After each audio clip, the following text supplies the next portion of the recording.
So I got a former student asking a question, how do you prevent a burnout? Well, I had chronic fatigue, which is a burnout times 100. Okay. First of all, we lead our lives in what we call NLP the self position, the first perceptual position. But the problem is, or we even lead it in from a place of observing. So what happens is we become unconscious. We're in a sense in a negative trance.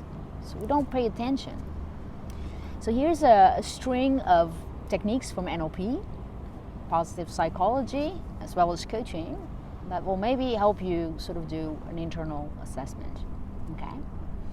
So the best thing is to lie down somewhere and do this maybe once a week, once every 2 weeks or 3 weeks. Maybe every day is a little bit too much. Okay. So I want you to close your eyes and pretend to be in a trance. And I want you to slowly scan your own body from the top of your head down to the very tips of your toes. Okay? And I want you to notice what a kinesthetic, what we call submodalities are. How is your energy levels, your fatigue levels, your vitality? How does that display in your body? How does the emotion display in your body? And if you measure for burnout or tiredness or overwhelmedness or the spinning plates feeling, on a scale of 1 to 10, 10 being awful and 1 being great and energized and happy, where are you? Now you have to assume that you really have to do this well, every single centimeter or inch of your body, so that you get to know your body and you can sort of assess and compare, right? Especially if you do it every week. What's going on, right? Now you have to assume that before you get to know your own body, your own energy levels, you're probably 3 points worse than you think you are. Because we tend to kid ourselves and we think that we have to do all this and do all that.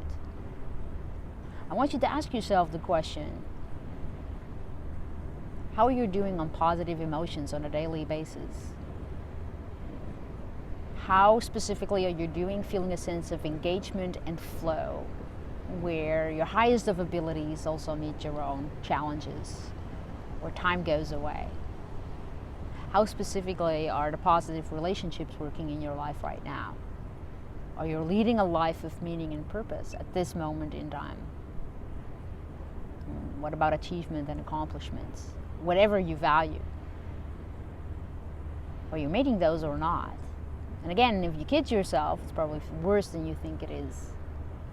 How are the different areas of your life wheel doing?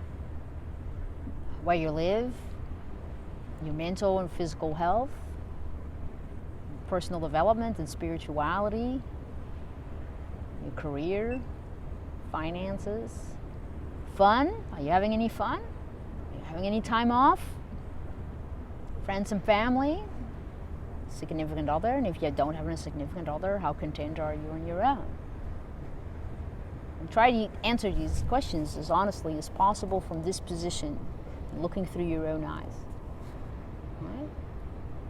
And then imagine that you could step out of yourself so that you see yourself, right? What are the values that you have? What is it, the foundation that you stand on? You know, is it something like integrity is important to you, and compassion and love, or leading a life of meaning and purpose? What is it that you over there?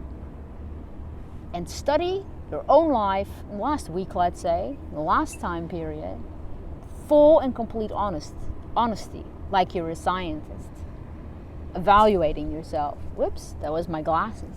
Evaluating yourself. And again, from this space, how are your positive emotions, your engagement and flow, your positive relationship, your meaning and purpose, your achievement and accomplishments? How are they really doing if you studied yourself as a scientist? How are the different areas in your life doing? Where you live, your friends and family, your significant other, your physical and mental health. your personal development and spirituality fun that you're having, your career and your finance. If a scientist were to study you, what would they say? And again, people who are prone to burnout, they tend to deceive themselves. Oh, I can go a little longer. And this is how you can sort of like spot. Even here, you can look at the submodalities. Are the images bright? Are they large? Are they small? Are they far away? Are they close by? Are they loud? Are they not loud? I can promise you, if there's dimness, smallness, maybe you can even see yourself overwhelmed. How do the NLP submodalities relate to what you're seeing, the coding in your mind? A normal person who doesn't have a burnout experiences about 80% positive emotions and 20% negative emotions. Where are you at? You feel alive? You know? And so that's kind of how you evaluate. And you could rate everything and write it down. In the happiness series, I gave you a list for that. God, there's a lot of wind here, right? You do that every week. You could journal about it. The point is, what I'm making is, you need to stay awake behind the wheel of your car.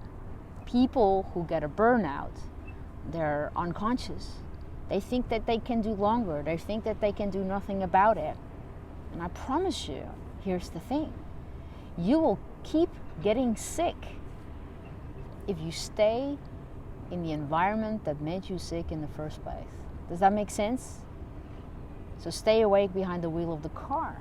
And if you feel that you're heading towards burnout, something's got to change.